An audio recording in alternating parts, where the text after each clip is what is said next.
un gros problème qu'on a au pays. Quand on va dans les supermarchés ou ailleurs, c'est de voir des bons produits, mais dans des emballages pourris, tout simplement, qui n'attirent pas, qui donnent pas envie, alors que la première chose qui fait que les gens vont pouvoir acheter ton produit, c'est souvent l'emballage. C'est ça qui fait que les gens vont s'intéresser à votre produit.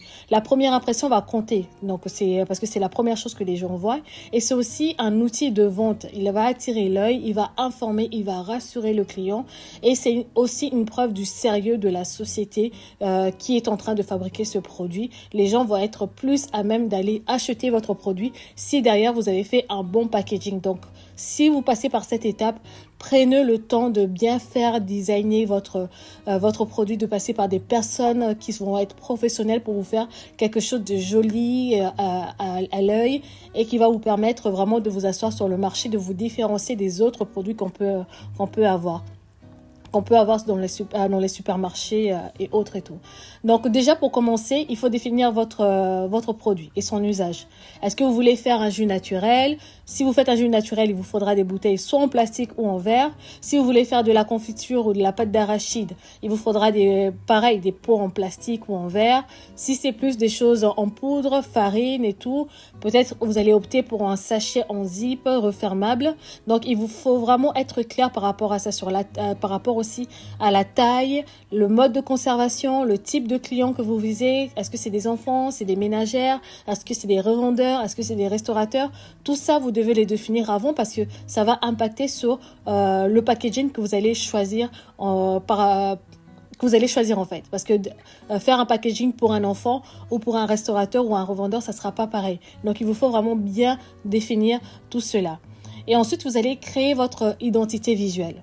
On n'y pense pas vraiment, mais il vous faut passer par là. Et ça va mettre en place votre logo, votre étiquette avec toutes les informations. Moi, je dis toujours que vous n'allez pas, on réinvente pas l'eau chaude. Si au niveau de l'étiquette, vous savez pas quoi mettre, allez dans les supermarchés, allez acheter des produits ou même ce que vous avez à la maison. Voyez sur les étiquettes qu'est-ce qu'ils mettent exactement sur les étiquettes et mettez ça sur écrit pour pouvoir mettre ça également sur votre étiquette.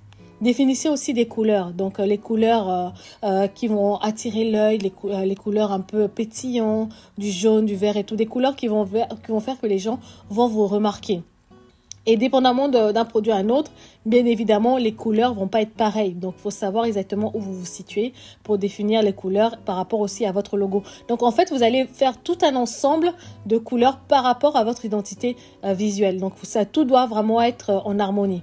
Et ensuite, voir aussi les informations légales, les ingrédients, le poids, l'adresse. Donc, tout ça, il vous faut définir ça parce que c'est ça qui va rentrer dans votre étiquette, dans votre logo. Tout ça vous devez avoir cette information-là. Donc, pour pouvoir faire appel au designer, en fait, si vous voulez pas faire vous-même parce que vous n'avez pas les compétences, vous pouvez trouver des designers locaux.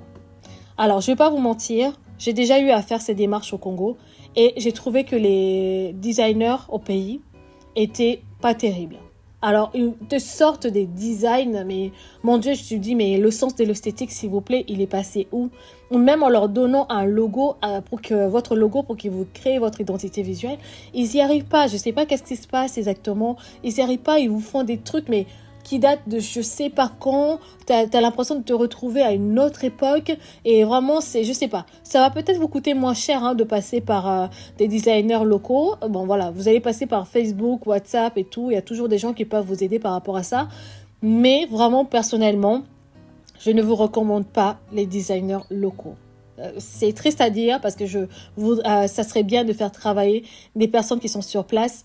Mais voilà, je me dis c'est votre produit en fait, c'est votre société que vous êtes en train de créer qui est en jeu.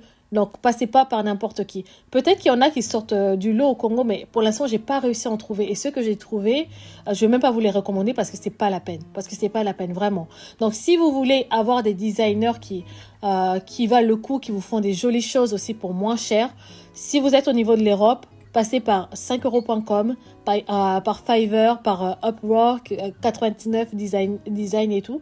C'est des personnes à partir de 5 euros ou 10 euros, on va dire entre 5 et 10 euros, ils peuvent vous créer des jolis logos, vous créer tout un élément en fait par rapport à votre nom, vous créez une identité visuelle vraiment pour pas cher. J'ai eu à faire déjà l'exercice plusieurs fois. Alors, surtout 5euros.com au niveau de la France. Je passe tout le temps par eux pour pouvoir faire mes designs, mes logos et tout. Donc, n'hésitez pas à passer par eux. Et si vous savez vous-même comment créer tout ça, passez par Canva. Vous passez par Canva. Canva va vous aider à créer votre design. Donc là, c'est vous-même qui allez mettre ça en place. Mais si vous n'êtes pas quelqu'un d'artistique, vous ne savez pas comment faire, passez par les sites que je vous dis. Fiverr, 5euros.com, Upwork.com, 99design.com. Tous ces sites-là vont vous permettre de trouver des designers qui ont vraiment de l'imagination et qui vont vous créer des logos qui en valent vraiment la peine. Donc, lorsque vous passez par là, vous leur demandez d'avoir les fichiers sources. Ils vont, de toute façon, automatiquement, ils vous envoient plusieurs formats de fichiers pour que vous puissiez les utiliser dans différents domaines, en fait. Donc, n'hésitez pas à passer sur ces sites. Vous payez par carte. Donc, si vous êtes en France ou ailleurs, en Europe et tout, c'est facile. Mais ceux qui sont au Congo, par exemple, que vous pouvez pas passer par ces designers, n'hésitez pas à m'écrire un mail. Je vais vous accompagner pour pouvoir mettre en place votre design et tout. Vous passerez par moi, vous m'enverrez votre argent par Western ou autre. Moi, je paierai pour vous le design et tout pour pouvoir vous faciliter la tâche. Donc, n'hésitez pas à m'écrire à l'adresse email qui est dans la barre de description pour pouvoir mettre cela en place. Et ceux qui sont en Europe, vous pouvez vous débrouiller vous-même par rapport à tout ça. Mais soyez clairs, déjà définissez en amont ce que vous voulez pour pouvoir bien expliquer aux designers votre idée, votre marque, dans quel domaine vous évoluez. Et avec tout ça, il va pouvoir vous créer un logo et une identité visuelle par rapport à votre société. Mais si vous n'êtes pas clair, il ne pourra pas faire des miracles. C'est pour ça qu'en amont, il faut vraiment réfléchir avec votre équipe sur quoi vous voulez partir en fait exactement. Et ensuite vient le moment de chercher votre emballage. Au Congo, vous pouvez trouver des emballages en bouteilles, en plastique. Donc, vous avez des fournisseurs comme Gombe Plast, vous avez Plastic Kin, vous avez Multiforme. Vous avez aussi un autre jeune que je connais qui propose d'autres emballages. Je mettrai son numéro dans la barre de description, s'il vous plaît, pour que vous puissiez aller le contacter. Donc, ils vous vendent des bouteilles de 500 ml entre 150 et 250 francs. Donc, c'est à peu près 10 centimes, voire un peu plus. Et vous avez des pots de 250 ml entre 300 et 500 francs congolais, bien évidemment, je parle. Et l'avantage en passant par des sociétés qui sont au Congo, c'est que vous allez gagner en rapidité parce que du coup, les producteurs sont directement sur place. Vous n'aurez pas à attendre que le fournisseur envoie et tout. Donc, vous gagnez en temps. Et c'est aussi une sécurité parce que vous êtes sûr à peu près que lorsque vous voulez produire, vous allez avoir votre fournisseur qui va vous produire. Vous n'êtes pas dépendant d'un fournisseur étranger. Donc ça, c'est aussi l'avantage quand vous achetez vos emballages au Congo. Après, tout ce qui est, exemple, les sacs en zip ou en craft et qui se referment bien, c'est moins courant au niveau du Congo. Donc, vous en avez, mais des fois, ils ont des problèmes au niveau de fermeture et tout. Et c'est souvent, vous pouvez les faire importer d'Ouganda, de la Chine ou via des revendeurs que vous pouvez trouver Kin Market, Agromat, RDC et tout. Donc, vous pouvez chercher, mais c'est un peu compliqué. Moi, je sais que ce genre d'emballage, j'ai eu un peu de mal à trouver, mais j'avais trouvé via le jeune dont je mettrai le numéro, je me rappelle plus son nom, le nom de la société, mais je vous mettrai le numéro dans la barre de description. Et au niveau des prix, quand vous prenez des sachets personnalisés, exemple, pour une centaine, vous en avez entre 60 et 80 $. C'est un peu cher, il faut calculer tout ça dans le prix de revente après de votre produit. Sinon, si vous passez par la Chine, Alibaba, la meilleure plateforme au monde pour tout ce qui est, pour tout, en gros, vous pouvez les avoir entre 0,10 $, donc 10 centimes de dollars. Mais là, du coup, vous allez ils vont vous obliger à prendre certaines quantités. Donc, vous allez avoir peut-être 500, à partir de 500 pièces ou 1000 pièces à 10 $. Et après, plus vous allez monter au niveau des pièces, plus vous pouvez négocier au niveau des prix. Donc, c'est ça un peu l'avantage avec Alibaba, c'est que les prix peuvent vraiment être intéressants si vous prenez en très grosse quantité et ensuite vous vous faites livrer au niveau de Kinshasa. Et sachant aussi que lorsque vous commandez avec Alibaba, vous avez la possibilité de demander à votre fournisseur si vous avez trouvé la forme de votre emballage, voilà, le modèle de votre emballage qui vous plaît, vous avez la possibilité de demander à votre fournisseur de vous personnaliser directement vos emballages. Donc derrière, vous lui envoyez le logo, tout ce qu'il faut mettre comme information sur votre emballage et lui, il va l'imprimer directement sur l'emballage et demandez toujours avant à avoir en fait un échantillon avant de valider. Il peut vous envoyer des échantillons pour que vous puissiez regarder est-ce que ça vous convient ou pas et ensuite vous passez la commande définitive. Donc faites toujours ça en amont parce que si vous commandez 1000 pièces que vous vous rendez compte après qu'il y a une erreur, que vous voulez changer quelque chose et tout, voilà, vous aurez perdu votre argent. Commandez toujours des exemplaires en amont et ensuite une fois que vous avez touché la matière, vu les couleurs, ça vous plaît et ensuite vous passez la commande définitive. Et derrière, vous rentrez en contact avec des transitionnaire pour pouvoir vous faire livrer la commande directement au niveau de Kinshasa. Des fois même les fournisseurs d'Alibaba savent par qui passer, mais souvent ils trouvent des personnes un peu chères. Donc trouvez vous-même vos transitaires pour pouvoir vous aider dans ce sens. Donc voilà. Après si vous avez acheté vos emballages directement à Kinshasa, vous pouvez demander qu'on imprime vos emballages directement par des maisons de graphiques à Kin et tout. Donc par emballage, vous pouvez en avoir pour 300, 600 francs congolais par boîte selon la qualité et la quantité également que vous avez. Vous allez négocier le prix. Personnellement, moi, l'option que j'apprécie, c'est l'option Alibaba. Ça met un peu de temps. Ça va peut-être coûter plus cher parce qu'il faut faire venir la marchandise de la Chine. Mais niveau qualité d'impression, niveau qualité de l'emballage, je trouve que c'est mieux. Mais voilà, je connais pas tous les fournisseurs du Congo parce que ce que j'ai eu les personnes à qui j'ai eu à travailler, c'était une déception. C'était une déception et en plus de ça, derrière le service qualité, le service client qui n'est pas du tout là où limite tu commences à te disputer avec ton fournisseur et qui comprend pas que voilà, c'est pas du tout voilà. Bref, voilà quoi, malheureusement, c'est une réalité du pays. Donc après, comment est-ce que vous pouvez légaliser votre packaging? Quand c'est un produit alimentaire, vous devez mentionner des éléments clés sur votre emballage. Le nom du produit, le poids net, la liste des ingrédients, la date de fabrication et la date de péremption, l'adresse de production et le numéro d'autorisation que vous allez obtenir de l'OCC. Si vous avez déjà enregistré vos produits, le numéro de l'OCC doit figurer sur votre emballage.